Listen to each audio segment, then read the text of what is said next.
Une baisse très impressionnante, la plus forte baisse depuis septembre 2000.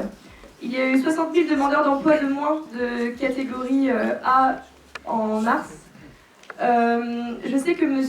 Siani a dénoncé ces chiffres récemment sur Facebook en disant qu'ils étaient un peu faussés. Est-ce que vous pouvez nous en parler, s'il vous plaît ? Alors, en effet, c'était hier soir à minuit. Je dois regarder mon profil Facebook assez tard. Les chiffres du chômage, en effet, sont tombés.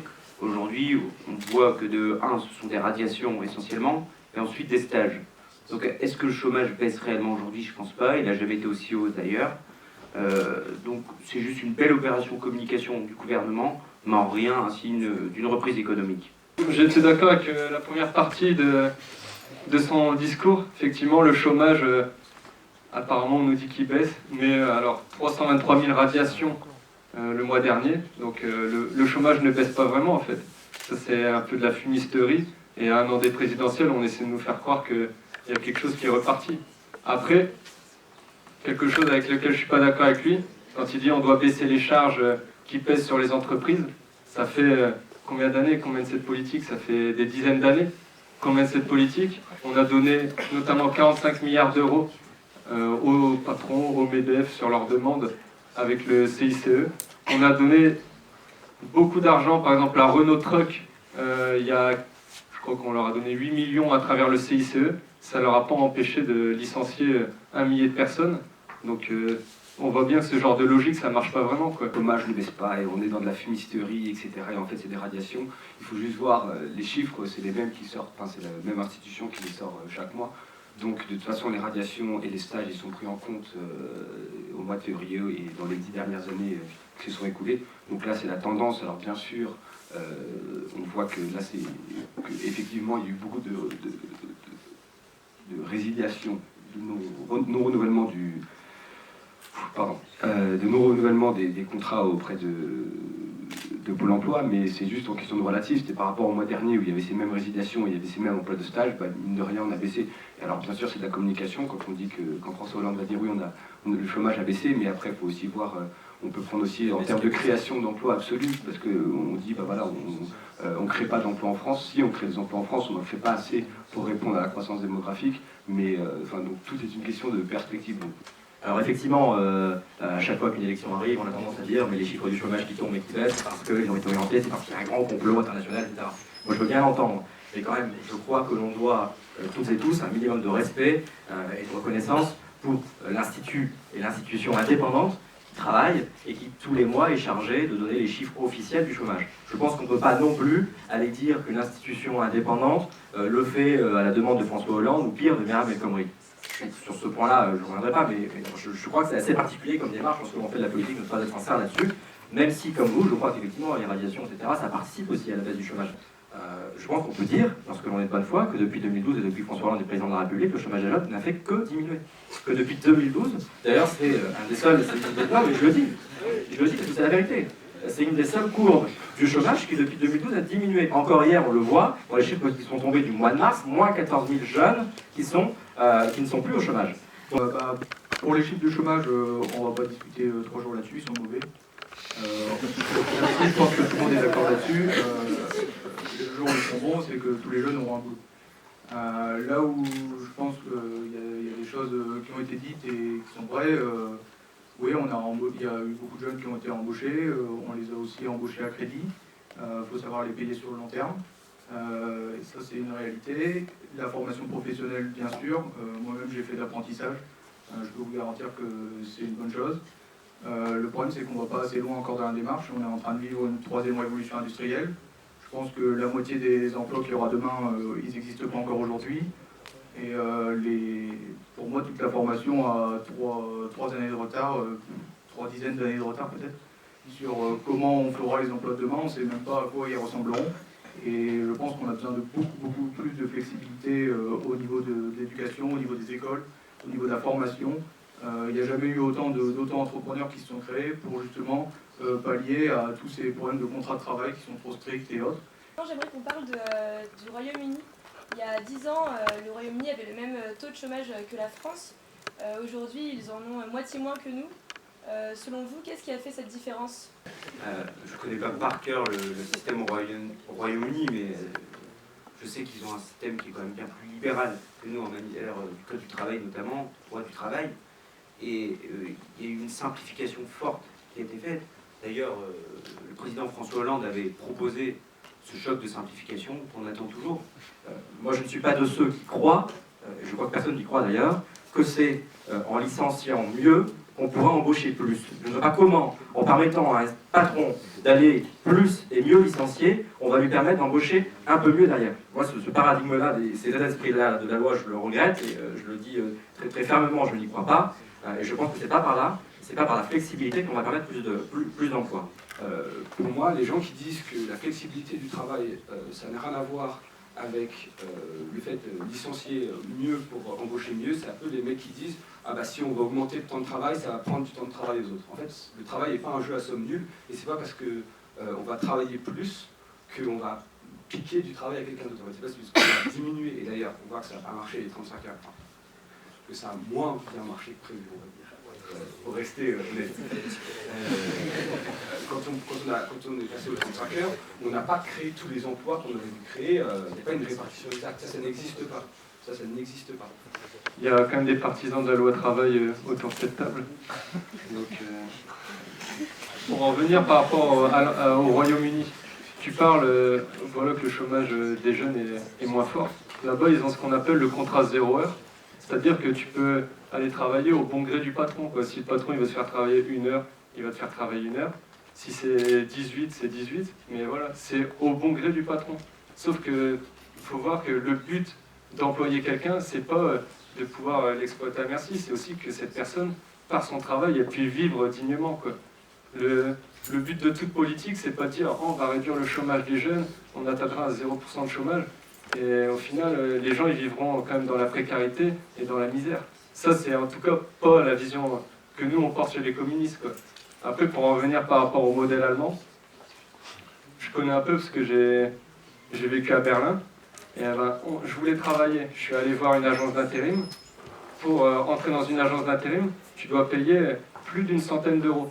Donc avant de travailler, tu dois déjà payer. Donc tu vois, ça c'est quelque chose que tu n'imaginerais pas en France. Et du coup, se poser pourquoi on a autant de... Parce que la plupart du temps, c'est des personnes qualifiées, c'est les cadres supérieurs, c'est des gens comme vous qui sortent des écoles de commerce, qui vont travailler à Londres, à New York, à Sydney. Quand vous allez un petit peu partout, vous vous rendez compte qu'on parle plus français qu'anglais là-bas. Et le problème, c'est qu'en France, les entreprises ont beaucoup de mal à embaucher, notamment en CDI. Moi, je côtoie des chefs d'entreprise tous les jours, c'est des agriculteurs. On ne recrute pas dans l'agriculture que des personnes non qualifiées et autres. Il y a aussi des très grosses têtes dans tous les domaines. Mais le chef d'entreprise, quand il signe un CDI, il a la main qui tremble parce qu'il sait très bien que demain, il ne pourra pas le virer.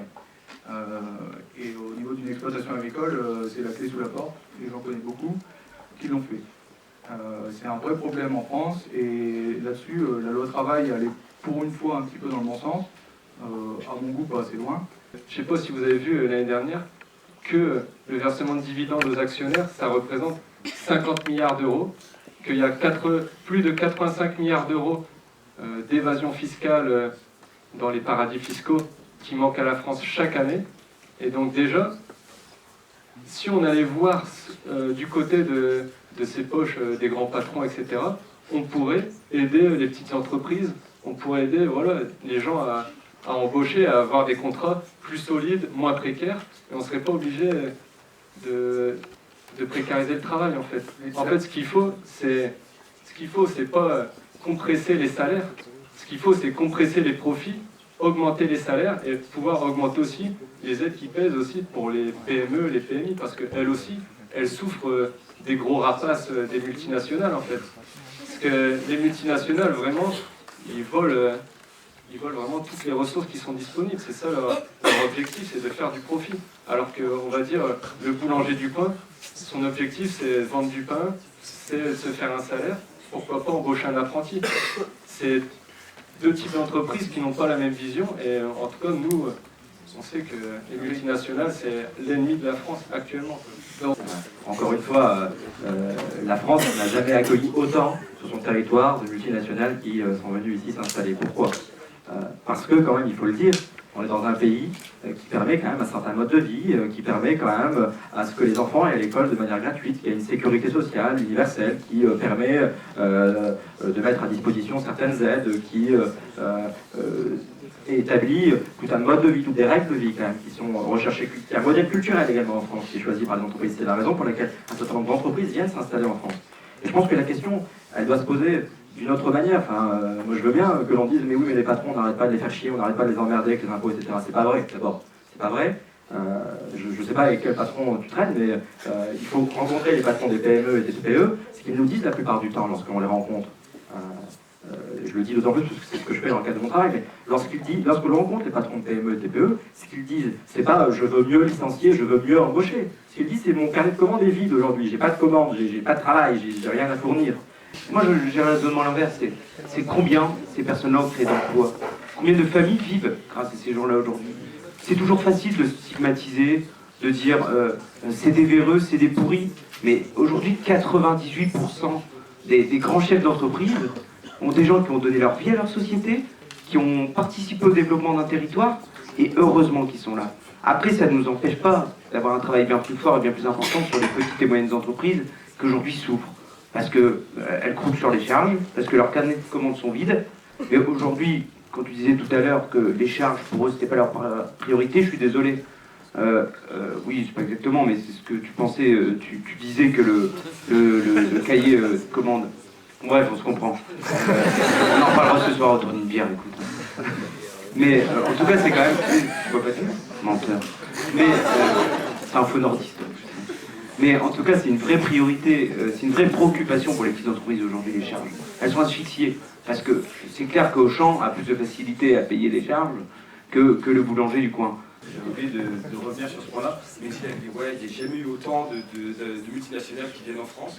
Là, c'est marrant, tu as un peu dit des arguments de FN, genre ouais, ils viennent sur... Non, mais ce que les FN disent un peu pour les migrants qui viennent pour avoir l'éducation gratuite, pour toucher les allocs, etc.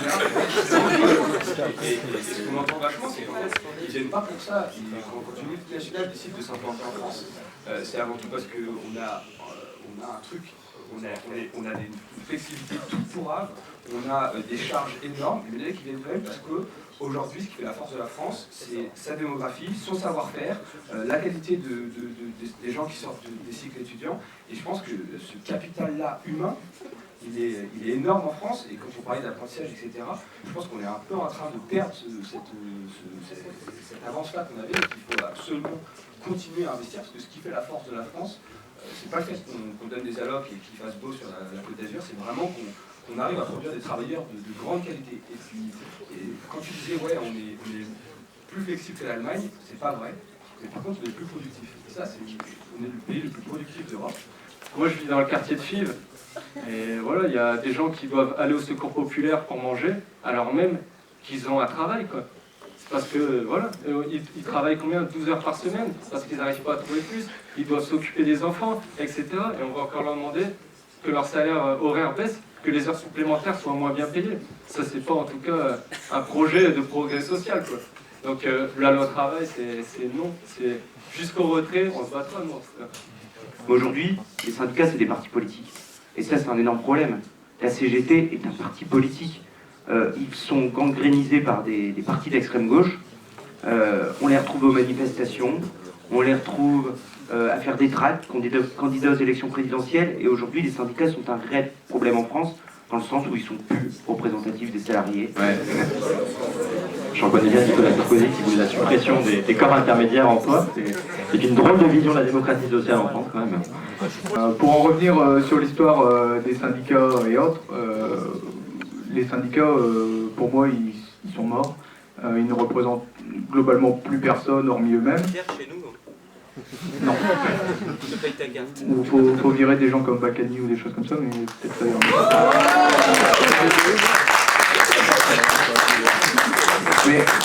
Mais globalement, au niveau des syndicats, c'est vrai qu'ils ne représentent plus personne. On dit en Allemagne, oui, ils sont obligés de se syndiquer. De ce fait-là, bah oui, les syndicats représentent effectivement les employés. Demain, vous faites financer les syndicats par les employés et plus par les entreprises. Alors, pour pas qu'il y ait plus de précarité, ce que donnent les entreprises aux syndicats, ils donnent aux salariés qui redonnent après. eux, pour choisir leur syndicat, leur représentation syndicale. Et là, je pense qu'on pourra avoir des discussions qui vont de l'avant autour de la table, quoi. Voilà, Nuit debout, c'est une espèce de convergence des luttes, mais il faut être honnête sur ce que c'est avant tout une homogénéité politique d'extrême gauche, limite anarchiste, qui se réunit place de la République. Alors ils discutent, ils ont plein de sujets, etc. Mais enfin, c'est piloté par l'UNEF, voilà, il y a des tas des jeunes communistes, voire plus extrêmes que ça. Non, mais c'est pas méchant. Moi, si, c'est pas. D'accord. Je suis allé 4-5 fois et c'est pas du tout une critique, mais il faut juste sortir dans ce truc-là où on disait la nuit debout c'est super, tout le monde se rassemble, etc. C'est pas tout à fait vrai, c'est quand même vraiment super marqué, je dirais même pas à gauche, parce que c'est vraiment à l'extrême gauche. Donc voilà, ça c'est la vérité sociologique et politique de ce truc-là. À la JC, on fait en sorte que, je sais pas, dans chaque lycée, dans les facs, et même voilà, dans les entreprises, dans nos quartiers, il y ait des débats qui se font. Il y a notamment là 2 jeunes d'Armentières qui sont en haut, qui ont organisé une assemblée générale dans leur lycée. Et donc ça c'est super, quoi. Ils ont fait une assemblée générale où ils ont discuté de la loi travail. Et ben voilà, les lycéens ont décidé de bloquer leur lycée demain pour partir en manifestation.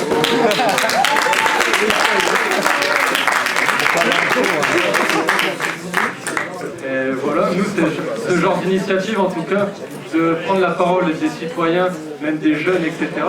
C'est ce que nous, en tout cas, on encourage. J'aime bien le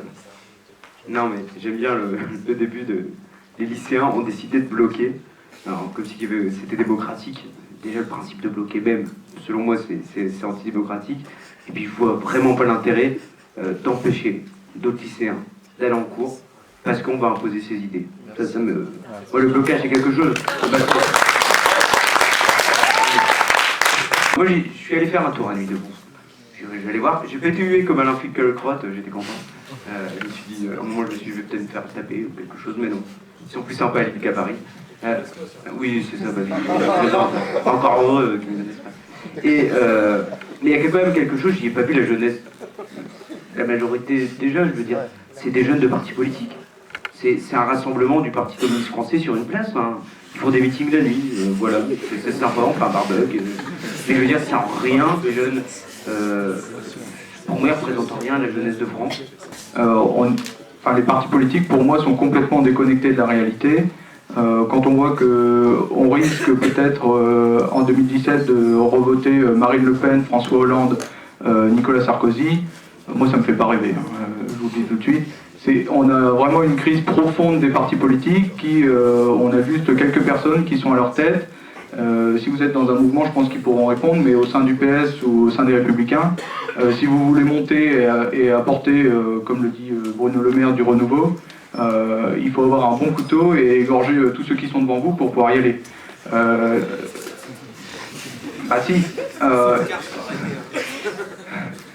Je suis désolé, mais quand on voit les têtes qui vont se présenter au présidentiel ça se passe comme ça. Les petits, ceux qui ont des idées, qui veulent faire avancer les choses, ils sont bloqués par le système des partis politiques, qui d'ailleurs, tout le monde en a marre de tout ça. Et les gens vont plus voter, les gens sont complètement désabusés, et je pense que Nuit debout, c'est un symptôme de cette crise profonde de la politique, où on cherche autre chose, on cherche une autre façon de faire de la démocratie, comme le disait tout à l'heure Quentin. Moi, je suis pas de ceux qui croient que les jeunes, ou les pas jeunes d'ailleurs, qui se mobilisent et qui veillent le soir à Nuit debout sont des sans cerveau, contrairement à Nicolas Sarkozy. Par contre, ce que je crois, c'est que nous sommes dans une période dans laquelle les jeunes, on assiste plus ou moins à une crise de l'engagement citoyen, politique, associatif, syndical, on disait tout à l'heure, etc. Donc, moi, j'ai pas participé à Nuit debout, j'y suis jamais allé. J'ai jamais appelé mon organisation de jeunes gauchistes à aller non plus faire un meeting de nuit place de la République. Par contre, ce que je crois, c'est que les responsables politiques qu'il y a dans nos partis et qui sont aujourd'hui au gouvernement doivent observer avec beaucoup de bienveillance ce qui se passe à la place de la République, puisque, je le disais en introduction, mais lorsqu'il y a une crise de l'engagement, que des jeunes décident de s'engager, décident de se réunir, peu importe le message, peu importe sur quelle cause et contre quoi, lorsque des jeunes décident de s'engager, décident de se parler, décident de débattre et d'organiser des réunions, des assemblées générales, y compris la journée, y compris le soir, etc., je pense que ça doit être observé et que ça doit nous remettre en question, nous, sur notre manière de faire de la politique, sur notre manière d'intéresser les jeunes à la politique également, et que peut-être notre place est aussi avec eux là-bas pour aller voir ce qui s'y passe, pour aller voir ce qui s'y dit, et aussi pour leur permettre de s'organiser, pour s'organiser éventuellement avec eux. Donc voilà, c'est la fin de ce débat. Merci à tous pour votre présence ce soir. Donc pour ceux qui ont encore des questions, si vous en avez, vous pouvez venir voir les intervenants à la fin de ce débat.